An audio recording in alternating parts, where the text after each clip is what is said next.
사진 한번 띄워주시겠습니까? 한 4장의 사진을 띄워줄 텐데요. 여러분들 이름은 좀 가물가물하지만은 영화와 TV에서 많이 보면서 나름 익숙한 얼굴들이죠.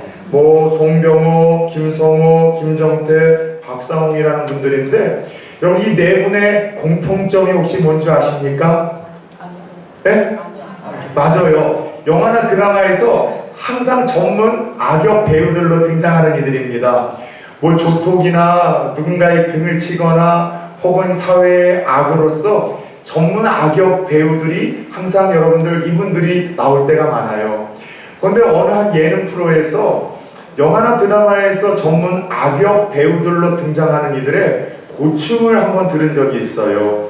이 드라마나 영화에서 악역 배우를 담당하는 분들이 살아가면서 겪는 고충들이 의외로 많더라는 것이죠. 이 사람들 중에는 영화나 드라마에 너무 몰입해서 이 스크린과 현실을 구분 못하는 시청자들이 여러분 팬들이 있다는 거예요. 그래서 남자들 배우 같은 경우에는 실제로 저들의 성격이 무섭다라는 것 때문에 시선을 좀 피하거나 또 혹은 좀 그들을 불편해하거나 무서워하는 경우들이 있어서 조금 불편하고, 여성 악역 전문 배우들의 고충은요, 언제 만났다고 지나가다 아주머니가 등짝을 때린대요. 그렇게 못되게 살아서는 안 된다고, 남편한테 그러면 안 된다고. 그러면서 이 드라마와 영화와 현실을 구분 못해서 욕을 먹는 경우도 있고 매를 맞는 경우도 있고, 오히려 팬들이 자기를 불편하게 여기는 이러한 이 고충들이 악역 전문 배우들에게 알게 모르게 지워진다는 이야기를 듣고 제가 한번 웃은 적이 있습니다. 악역 배우들의 고충이라고 할 수 있겠죠. 다시 한번 오늘 본문 주제 제목을 한번 넘어가 주시겠어요? 근데 여러분 한번 물어봅시다. 자, 그런 의미에서 하나님의 말씀 66권의 이 성경을 어떤 영화나 영적인 드라마로 가정을 해본다면은 여러분 이 성경에서도 항상 악역으로 등장하는 이들이 몇 있습니다. 눈치채셨습니까? 성경에 이 악역으로 가장 많이 등장을 하는 부류들이 있다면 대표적으로 바리새인들과 사두개인들이 아닐까 싶어요. 바리새파, 사두개파라고도 이야기를 하죠. 이 사두개파와 바리새파, 이 바리새인들 또 사두개인들은요, 신약 성경에서 특별히 예수님에게 많은 책망을 받으며 항상 악역으로 등장을 합니다. 사두개인들이라고 하면은요, 무혈 패밀들이에요. 종교 지도자들이긴 한데 따라 세웁시다. 제사장 계열. 그래서 아무나 될 수 있는 이들은 아니고요, 그 금수저를 물고 부모가 제사장 계열 레위 자손에서 이렇게 여러분들 그 일을 섬기던 이들이 후손 대대로 이 사두개파로 이렇게 쭉 가고요. 반면에 바리새인들은요, 중간 계층의 종교 지도자들입니다. 근데 오늘은 여러분 그 중에 예수님 당시에 여러분들 가장 유대인들에게 또 유대 사회에 강력한 영향력을 행사했지만 항상 악역으로서 주님의 책망을 피하지 못했던 오늘 이 제목처럼 바리새인들에 대한 이야기를 좀 한번 나누려고 해요. 도대체 바리새인들이 구약 성경에도 등장을 하는지, 어떻게 이 성경의 역사 속에 그들이 일어서게 됐는지, 또 예수님에게 책망을 받으며 악역으로 등장하는 이유가 무엇인지, 그리고 우리가 성경을 읽고 들을 때마다 이 바리새인들에 대한 이야기를 정말 많이 들어왔는데 도대체 이 성경의 바리새인들에 대한 이야기를 끊임없이 주님께서 악역으로 등장시키며 오늘 이 시대를 살아가는 우리들에게 주시는 교훈이 무엇인지 그런 이야기들을 좀 나눠보려고 합니다. 첫 번째 질문 한번 던져봅시다. 자, 항상 악역으로 등장하는 이 바리새인들이 구약 성경에도 등장할까요? 안 할까요? 50%입니다. 등장할까요? 안 할까요? 자, 우리 한번 표현해 봅시다. 등장한다. 한번 손 들어 봅시다. 등장한다. 등장한다. 하나도 없습니까? 몇 등장한다? 네, 몇 분이 있으시다? 구약 성경에는 등장 안 한다. 한번 손 들어 보십시오. 무슨 소리인지 못 알아듣겠다. 특별한 돌봄이 필요하신 분들인데 부산 초호교회 말귀를 못 알아듣는 분들이 한 80% 된다는 게 너무 충격인데요. 너무 중요한 것은요, 구약 성경에는 바리새인이라는 이들이 등장을 안 합니다. 바리새파는요, 신약과 구약이 약 400년의 침묵기라는 시간이 있는데, 중간기가 있는데 이때 등장을 한 경건한 종교 집단이에요. 이 유대 사회가 여러분 다 알고 있는 것처럼 그 바벨론의 포로로 끌려갔다가 하나님의 은혜로 다시 돌아와 이 유대 사회 이스라엘이 다시 재건이 됐잖아요. 그런데 그 당시에는 국제적인 정세가 헬라, 그리스의 철학, 종교, 문화가 이 하나님의 백성들 유대인들을 지배하기 시작을 했고, 그 당시 식민국이라고 할 수 있었던 이 로마의 어떤 이 여러 가지 신화와 종교 문화가 이스라엘의 유대인들 가운데에도 많은 영향력을 끼치고 있었어요. 그런 가운데 하나님만 섬겨야만 하는 이 유대교가 여러 가지 변질이 되어져서 이런 타락한 문화와 세속화되어 가는 것을 보면서 분노하며 일어난 경건 집단이 몇 있었습니다. 가장 대표적인 것이 따라서 해봅시다. 마카비 집단. 마카비라는 어떤 가문을 통해서 로마와 물리적으로 대항을 하며 싸우던 그런 집단이었는데, 그 집단 가운데 어느 날 이 파생이 되어져서 다른 길을 영적으로 걸어가기 시작했던 이들이 바로 이 바리새파 바리새인들이었었어요. 여러분들, 이 바리새라는 명칭은요, 우리는 항상 성경에서 주님께 책망을 받으며 악역으로 등장했기 때문에 아마 부정적인 의미가 있을 거라고 생각을 하지만 전혀 그런 의미가 아닙니다. 바리새라는 이 명칭은요, 시브리어 파라시에서 유래됐는데, 따라서 해봅시다. 구별하다, 분리되다. 네, 아주 좋은 의미예요. 무엇으로부터 구별되다, 무엇으로부터 분리되다라는 뜻인데, 무엇으로부터 분리가 되고 구별이 된 걸까요? 두 가지 이중적인 의미가 있는데, 아까 처음 이 바리새파라는 경건 집단이 나오게 되었던 것처럼 그 당시 타락한 세속적인 문화, 가치관으로부터 이 분리되고 구분한다라는 이름으로 지어지기도 했고, 또 하나 어떤 활동을 했었다고요? 마카비라는 가문과 함께 로마에 대항을 하다가 그 노선에서 빠져나오고 분리했다라는 의미도 있어서 바리새라는 이 이름이 지어진 거예요. 어쨌든 그들은요, 처음에 구약 성경의 이 율법, 십계명을 연구하고 해석하고 또 사람들에게 가르쳐 줌으로 인해서 이 민심과 백성들이 하나님을 찾고 가까이 하도록 힘쓰고 애썼던 어떤 이스라엘의 무너진 종교의 개혁을 일으키고 붐을 일으켰었던 여러분 그런 어떤 아름다운 이들이었었습니다. 게다가 그 말씀을 처음에는 자신들이 먼저 적용을 하고 그 말씀을 붙들고 자신들이 준수하는 일에 열심을 내었고, 정말 유대교를 다시 살리는 일에 얼마나 헌신적이었는지 모르겠어요. 그런 점에서 이 바리새파들은 점점 이 유대 백성들에게 존경과 사랑과 신망의 대상이 되었고, 그 가운데 서기관들도 나오게 되었고, 또 우리가 알고 있는 랍비들도 나오게 되었고, 여러 모양의 존경을 받는 그런 경건 집단으로 시작이 되어졌어요. 그런데 문제는 그들의 그 아름다운 초심과 그 열심과 헌신이 시간이 지나면서 변질되기 시작을 했어요. 요번에 양산 감림산 기도원에 우리 성도님들이 많이 와주셔서 제가 참 큰 힘을 얻었어요. 다른 때보다도 더 많은 분들이 요번에 제일 많이 모이셨다고 하는데, 그래도 제 눈에는 우리 성도님들만 다 보이더라고요. 그때 제가 잠깐 나눴던 말씀 중에 하나님의 백성들에게 위기는 언제 찾아온다고 했죠?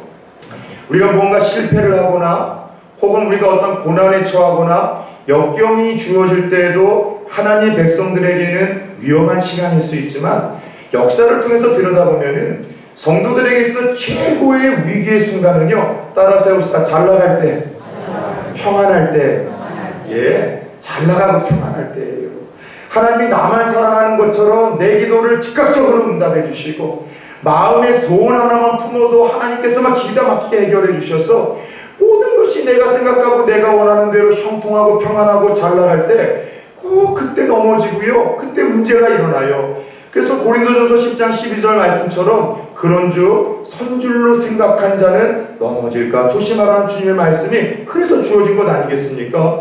이들이 그렇게 초심을 가지고 유대교를 세우고자 이스라엘 백성들을 하나님을 향하여 이끌고자 애쓰고 헌신하다가 그들의 위치가 높아지고 그들의 주의가 높아지고 어느덧 모든 사람들에게 사랑과 존경과 신망의 대상이 되어지고 그 당시 정치와 영향력을 끼칠 수 있는 기득권에 서기 시작을 하자 이상한 변질의 모습이 나타나기 시작을 했습니다.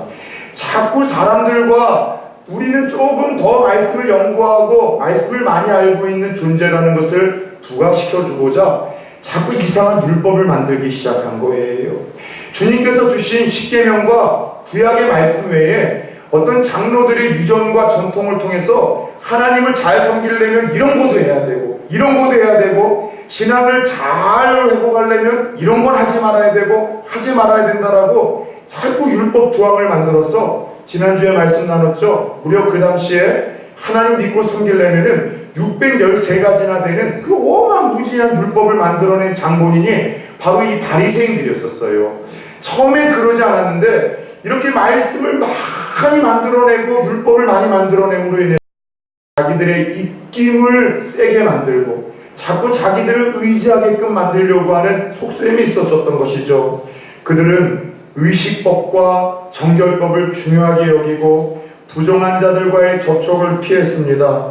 그런데 문제는 그렇게 율법의 조항을 많이 만들어내고 의식을 중요하게 생각을 하고 전통을 중요하게 생각을 하고 정결한 것을 중요하게 생각하고 부정한 자들과는 접촉도 하지 않을 만큼 자기 관리에 힘썼던 그들에게 있어서 그들의 관점으로 어느 날 슈퍼스타처럼 혜성처럼 나타난 예수님은요, 이게 눈의 가시거리 중에도 가시거리였던 거예요.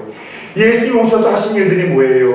안식일 준수에 대해서 새로운 법을 마련해 주시고 무언가 주님께서 말씀하셨던 음식법, 정결법에 대해서 다른 이야기를 하시고 자꾸 부정한 사람들을 만나서 세리와 죄인들과 친구가 되어주시고 유대인들의 법에 의하면은 이 죄인들과는 식사 자리도 나눠서는 안 되는데 예수님 오셔서 제일 많이 하신 게 뭐예요? 밥 먹는 시간을 많이 가졌는데 꼭 누구랑 먹었어요? 사회적으로 높은 지위에 오른 사람들하고 먹으면 예수님이 더 추앙을 받을 수 있었음에도 불구하고 꼭 죄인이나 세리나 혹은 지탄받는 이들과 예수님이 밥을 먹으며 사사건건 바리새인들과 충돌을 하고 그들과 부딪히기 시작을 하니 그들의 입장에서 예수님은 아주 피곤하고 아주 불편하고 반드시 제거해야지만 내가 살 수 있고 유대에서 기득권을 가질 수 있는 위험한 여러분 적폐 대상 1호였던 것입니다. 자, 그런데 주님께서 그런 바리새인들을 책망했던 이유가 무엇일까요? 단지 그 바리새인들이 주님을 메시아로 인정하지 않아서 그 예수님에 대해서 불편한 이야기를 쏟아내서 그 예수님에 대해서 비난을 해서 예수님이 바리새인들에 대해서 책망을 하고 혼을 내셨던 것일까요? 천만의 말씀, 주님이 그렇게 속 좁으신 분 아닙니다. 주님이 그런 바리새인들을 책망하셨던 가장 큰 이유는 결론부터 툭 던지자면 따라서 해봅시다. 위선과 외식. 예, 위선과 외식 때문이었어요. 위선이 무엇입니까? 속과 거기 다른 것 아니겠습니까? 속과 거기 다른 것이 다른 것 때문에 주님의 책망을 받았어요. 외식이 뭐예요? 주님께서 제일 많이 하지 말라는 것이 외식이라고 해서 어떤 장로님은 식구들과 데리고 나아가 외식을 한 번도 안 했대요. 그 외식이 아니죠. 외식이란 따라서 해봅시다. 가면을 쓰고 연극을 한다. 네, 가면을 쓰고 연극을 하는 거예요. 속과 겉이 다르고 말하는 것과 행동하는 것이 다르고 믿는 것과 생각하는 것이 다르고 모든 면에 있어서 신앙 일치가 아니라 신앙 불일치를 일으키고 있는 그들의 외적인 모습, 내면의 모습까지도 주님의 눈길만큼은 피할 수 없었던 것입니다. 겉과 속이 너무 다른 거예요. 신앙생활이 겉과 속이 같아야 되는데 이중적이라는 것이죠. 하나님보다는 사람을 기쁘게 하려고 하는 인정 중독에 빠진 거예요. 처음에는 누구 하나 붙들고 그 경건한 집단으로 시작이 됐다고요? 하나님 하나 붙들고 시작을 했는데 어느 순간서부터 하나님을 의식하기보다는 사람들이 나를 어떻게 평가할까? 사람들이 어떻게 나를 인식할까? 사람들에게 인기와 존경을 받으려고 하면은 내가 어떻게 말하고 행동을 해야 될까? 자꾸 주위 사람들의 평가와 인정을 의식하며 살아가기 시작을 했습니다. 낮아지라고 이야기를 했지만 높아지려는 욕심을 갖기 시작을 했고 가난하고 연약한 자들을 사랑하라고 이야기를 했지만 그 시를 무시하고 천대하며 무언가 더 많은 것을 가지려고 하는 이상한 신앙 불일치의 모습이 이 변질된 모습으로 그 당시 바리새인들에게 나타났기에 주님의 책망을 받아야만 하는 악인으로 등장할 수밖에 없었던 거예요. 영국의 대표적인 기독교 신문인 크리스찬 투데이에 아주 저에게는 좀 의미심장한 글 하나가 기재가 되었습니다. 제목이 이래요. 성도가 바리새인이 되어가고 있는 12가지 징후. 하도 의미가 있기에 제가 캡처를 해서 좀 가지고 있었는데 오늘 이 본문과 관련돼서 좀 나눠보려고 합니다. 처음으로 예수 하나 믿고 감격과 기쁨으로 겸손하고 다른 사람 사랑하던 살던 그 성도들이 알게 모르게 바리새인들로 되어갈 때 여러분 손바닥 뒤집듯이 갑자기 바리새인이 되는 것이 아니라 그 징후들이 있다는 거예요. 12가지로 크리스찬 투데이에서는 좀 기재를 하더군요. 잘 들어보세요. 첫 번째, 다른 사람의 잘못의 발견을 빨라 비판을 좋아한다. 다른 사람의 잘못과 실수를 빨리 발견을 하며 비판하기를 좋아한다는 겁니다. 두 번째, 자신의 강점에 대해서만 초점을 맞추며 약점은 무시한다. 세 번째, 다른 사람 앞에 있을 때와 혼자 있을 때 행동이 다르다. 네 번째, 사람보다 전통이 더 중요하다. 다섯 번째, 관계보다 결과가 더 중요하다. 여섯 번째, 사람들이 자신이 하는 대로 따라와야 한다고 주장을 하고 고집을 피운다. 일곱 번째, 사람들의 스포트라이트를 받는데 관심이 많으며 사람들에게 그런 기회를 얻기 위해서는 온갖 노력과 열심을 부린다. 여덟 번째, 항상 특권을 얻으려고 하고 목에힘을 주며 다른 사람을 위해서 자신의 이익은 절대로 희생하거나 포기하지 않는다. 아홉 번째, 다른 이를 영화롭게 하고 세워주기보다는 자신의 영광을 취하려고만 한다. 열 번째, 자신보다 신분이 낮아 보이는 듯한 사람들을 위해서는 애쓰는 모습이 거의 찾아보기 힘들다. 위에 사람들은 잘 대하는데 가진 것 없는 사람, 나이 없는 사람들에게는 함부로 대한다는 거예요. 11번째, 복음, 좋은 소식보다도 한참 공동체 안에 충고, 조언, 비난과 비판을 일삼는다. 12번째, 하나님의 칭찬이 아니라 사람들의 칭찬을 받으려고만 하는 인정 중독에 빠져들어가기 시작한다. 여러분 어때요? 오늘 이 말씀을 통해서 아주 순수하고 아주 깨끗했던 한 성도가 알게 모르게 바리새인으로 여러분 변질되어가는 이와 같은 징후들이 있다고 하는데, 문제는 오늘 본문에 등장해서 주님께 신랄하게 비판을 받고 책망을 받고 있는 바리새인들의 모습이 이와 정확하게 일치를 했다는 것입니다.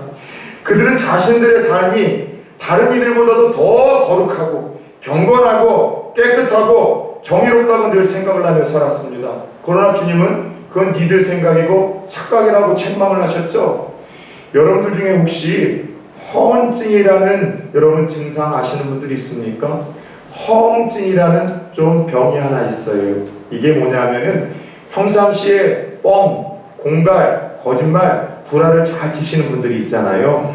그런데 처음에 거짓말을 할 때는 본인도 인지를 해요. 아, 이게 거짓말이고 없는 얘기고 없었던 일을 만들어내는 걸 아는데 자꾸 밥 먹듯이 거짓말을 하다 보면 자신이 스스로 속는 거예요. 실제로 내가 경험한 것처럼, 내게 일어났던 것처럼 자신조차도 속는 이런 어떤 착각의 병을 가리켜서 허언증이라고 합니다.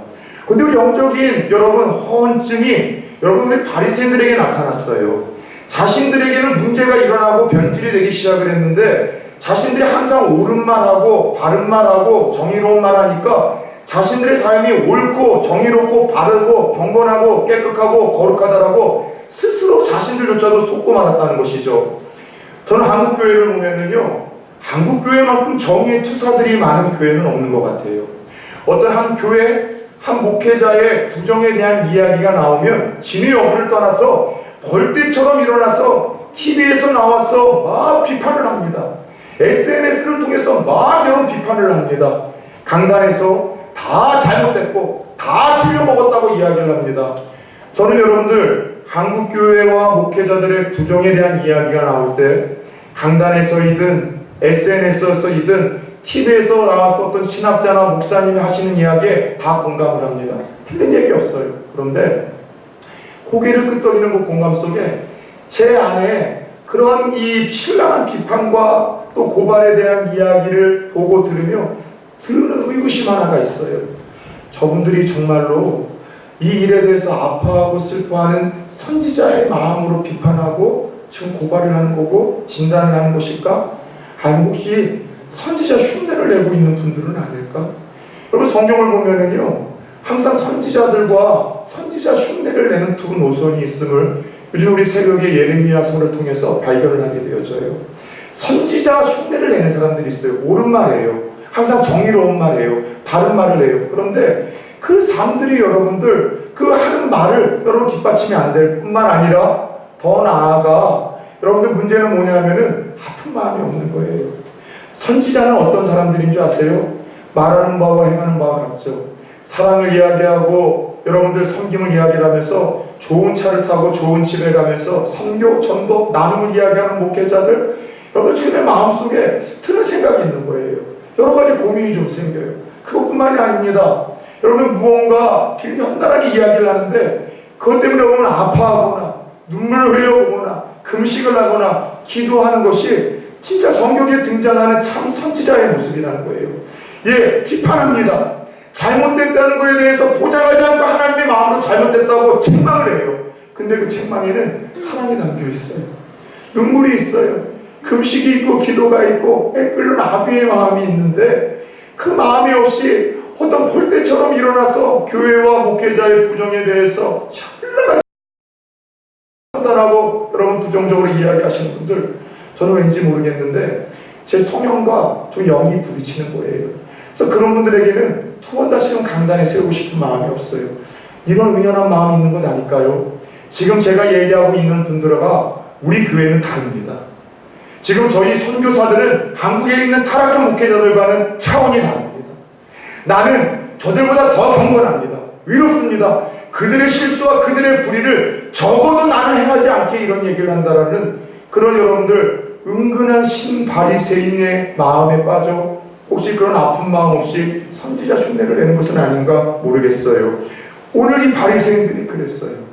알게 모르게 바른 말 이야기하고 정의를 이야기하다 보니 더 깨끗하고 정의롭고 바르다라고 착각을 하며 영적인 허언증에 빠졌지만 예수님의 여러분 시선만큼 피할 수 없었었죠. 여러분 착각하고 있었다는 거예요.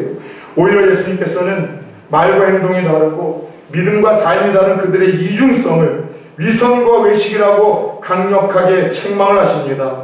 그러면서 23장에 그들의 위선과 외식이 어떻게 나타나는지 구구절절히 여러분 주님께서 이야기를 하십니다.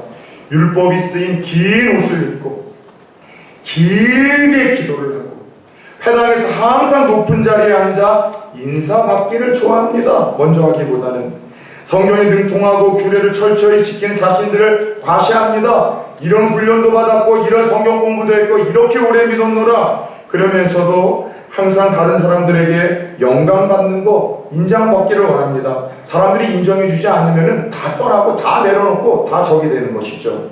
그들은 성전보다도 금을, 제단보다도 재물을 더 중요하게 여기고 영적인 것들을 이야기하지만 세상의 것들을 움켜잡기 위해서 혈안이 되었습니다. 겉으로는 깨끗하고 정결하게 보였지만 하나님 보실 때 그 속에는 평토장한 그 무덤과 같이 여러분 썩어 냄새나는 탐욕과 악독으로 가득했습니다. 정리해보면 하나님보다 자신의 영광을 욕심냈고 영적인 세계보다는 물질적인 세계에 관심이 더 많았고 약자들을 사랑하고 섬기기보다는 무시로 천대했고 더 큰 문제는 교만함 때문에 그들의 잘못에 대해서 말씀을 통하여 책망의 말씀이 선포되어도 의인의식 때문에 말씀을 자신에게 적용하지 않는 거예요. 나는 이렇게 살고 바르게 살고 깨끗하게 살고 정의롭게 살았기 때문에 예수님이 수도 없이 책망의 말씀을 들려줘도 이 말씀을 들어야 될 것들은 죄인이고 세리이고 저 백성들이라고 이야기를 합니다. 오늘 우리 가운데 그런 분들 없어요? 주의 종을 통해서 하나님이 어떤 말씀을 계속해서 던져줌에도 불구하고 이 말씀은 내 아내가 들어야 되는데 오늘 나하고 한바탕 싸우고 나온 내 남편이 들어야 되는 말씀이구나.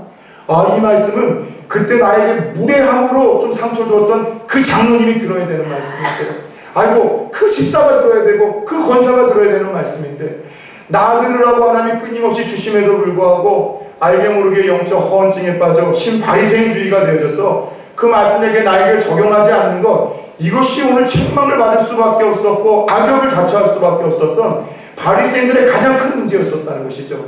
내게 말씀을 적용하지 않아요. 따라서 주여 내게 말씀하옵소서. 내가 반응하겠습니다. 최고의 은혜는 찔림의 은혜인 줄 믿으시기 바랍니다. 하나님의 말씀은 여러분 뭐라고요? 교훈과 책망과 바르게 함과 의로 교육하기에 유익하니 이는 하나님의 사람으로 온전케 하며 모든 선한 일을 행할 능력을 갖추게 하려 한다고 하며, 우리를 하나님의 사람으로 온전케 만드는 일을 위해서 말씀이 갖고 있는 두 번째 기능이 책망이라는 사실을 잊지 마시기를 축원합니다. 오늘 그런데 바리새인들에게는 자기에게 적용하지 않았어요. 왜요? 내가 들을 말씀 아니라는 거죠. 그런데 주님께서는 그들을 향한 사랑의 마음으로 그런 바리새인들도 포기하고 싶지 않으셨던 거예요. 한 번의 메시지, 한 번의 책망에도 불구하고 영적인 허언증에 빠져서 강팍해질 대로 강팍해져 말씀의 씨가 그 심령이 떨어지지 않는 그들을 향하여 일명 완전한 수라고 이야기하는 7번이나 가르쳐서 너희들이 들어야 돼, 듣고 살아야 돼. 7번이나 바리새인들을 향하여 오늘 주님은 화 있을지언정, 화 있을 것이라고 7차례에 걸쳐 오늘 23장에서 그들에게 화와 저주를 주님이 선포를 하십니다. 다른 건 아니에요. 그 경고와 그 징계의 메시지에는 주님이 그들을 그래도 포기하지 않으려고 하는 진한 사랑이 녹아 있는 거예요. 한 번의 말씀을 통해서 못 알아들어요? 두 번의 말씀을 통해서 반응을 안 해요? 세 번의 말씀을 통해서 회개를 안 해요? 저 같으면 포기해버릴까? 네 알아서 살다가 알아서 망해라. 그런데 주님께서는 또 경고하셔, 또 경고해서 한 영혼이라도 강박과 신령을 깨뜨리시고 주 앞에서 살아나고 초심을 회복하라고 7차례에 걸쳐서 여러분 화를 이야기를 하십니다. 사랑하는 여러분, 더 나아가 오늘 그들을 향해서 주님은 심지어 뱀들아, 독사의 새끼들아, 너희가 어떻게 지옥의 판결을 피하겠느냐라고 이야기를 하며, 여러분 천국이 만만치 않다고, 그런 마음으로는 천국에 갈 수 없노라고 주님께서 말씀을 하셔요. 사랑하는 여러분, 중요한 사실은 오늘 책망받은 바리새인들을 보며 성경에서 끊임없이 등장하는 바리새인들의 이야기를 보고 들으며, 여러분들 우리하고는 상관없는 악한 사람들이라고 분류했었던 그 마음은 앞에 서 있는 이동화 목사만의 실수입니까? 여러분들에게 그런 마음 없었습니까? 오늘 바리새인들이 들어야 될 말씀은 우리가 들어야 하며 우리의 신앙을 점검해야 될 하나님의 음성인 줄 믿습니다. 저 여러분의 사랑은 신의 일치의 삶과 여러분 신앙입니까? 처음에 믿었던 그 순수함이 변질되어지지 아니하고 유지가 되고 있습니까? 아니면 어느 순간 내가 많이 아는 것만큼 많이 변했다라고 스스로 착각을 하고, 내가 성경을 많이 아는 것만큼 내가 거룩하다라고 착각을 하고, 교회를 오래 섬긴 것만큼 내가 하나님 앞에서 아름다운 길을 걸어가고 있다고 스스로 착각을 하고, 내가 교회에서 장로, 권사, 집사라는 직분 받았다는 것이 하나님 앞에서 마치 상급이나 쌓아놓은 것처럼 착각을 하고 있는 바리새인과 같이 신앙, 신행 불일치의 삶과 모습으로 살아가고 있지 않습니까? 사실 오늘 말씀을 준비하면 너무 많이 힘들었습니다. 왜요? 오늘 이 말씀을 귀담아 들어야 될 첫 번째 대상은 저 같은 목회자예요. 더 나아가 이 말씀을 들어야 될 첫 번째 대상이 있다면 죄송합니다. 나는 교회에서 어른이라고 하는 우리 장로님들입니다. 한국교회는 저 같은 목사와 장로님들 때문에 지금 이 지경이 됐어요.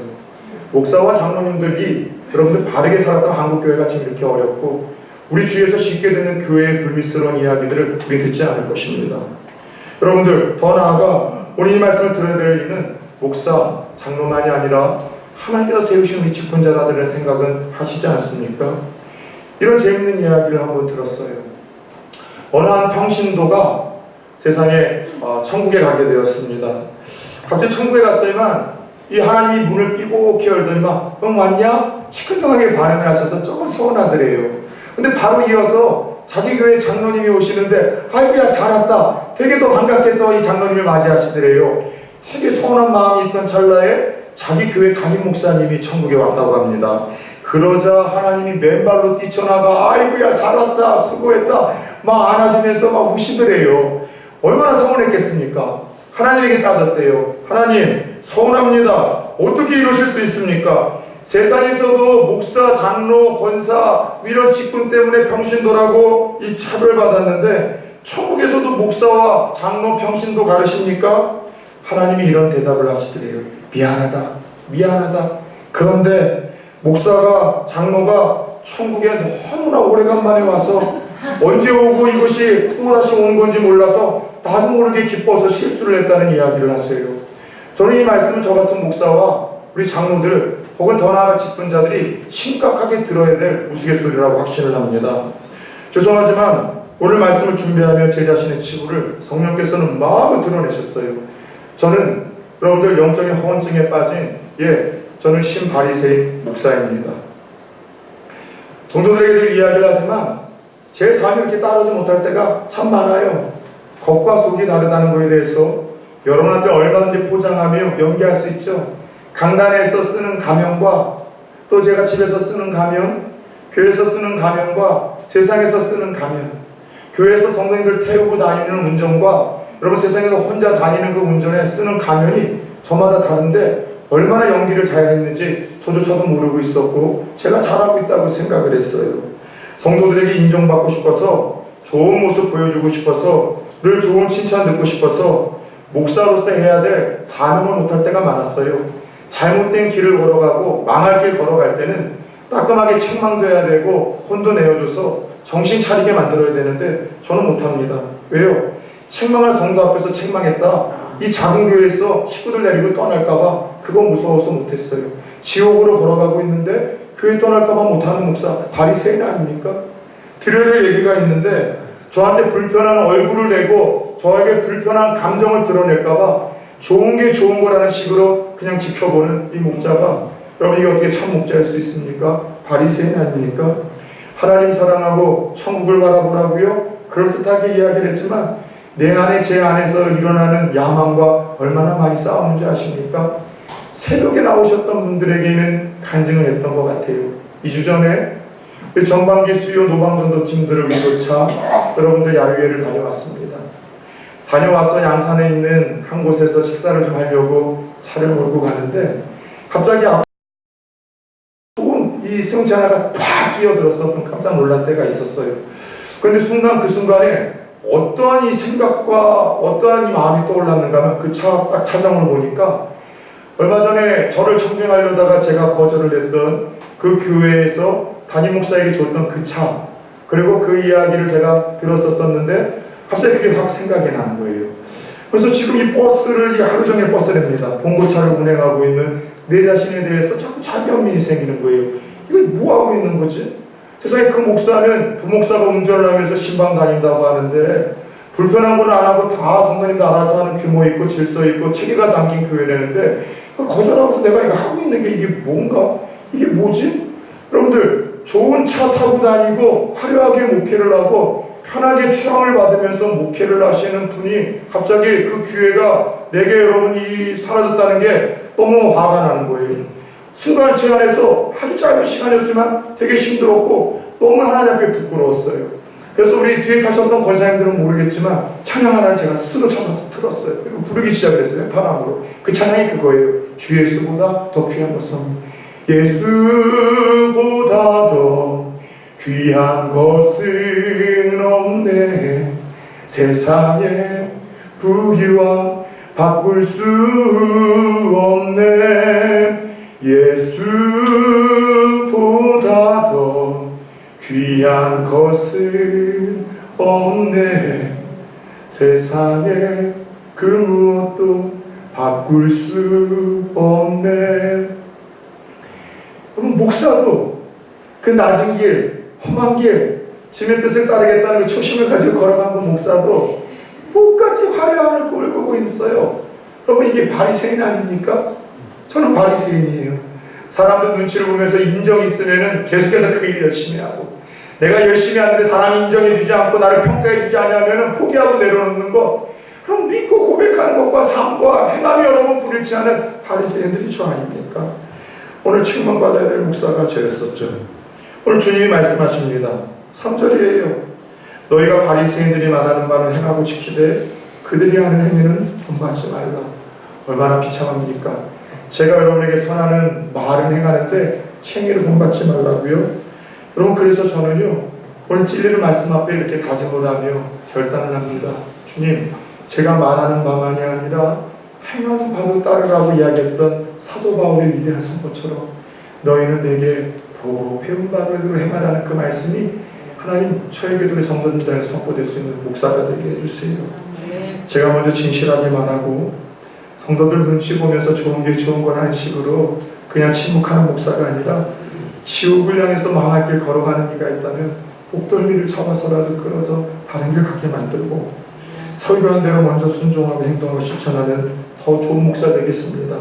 오늘 말씀 제가 들어야 될 말씀입니다. 하나님, 섬김 받으려는 교만한 마음 내려놓고 예수님이 그러셨던 것처럼 더 겸손하게 낮은 자리에서 나에게 도움을 줄 수 없는 이들의 필요를 채워줄 수 있는 그런 좋은 목사가 되겠습니다.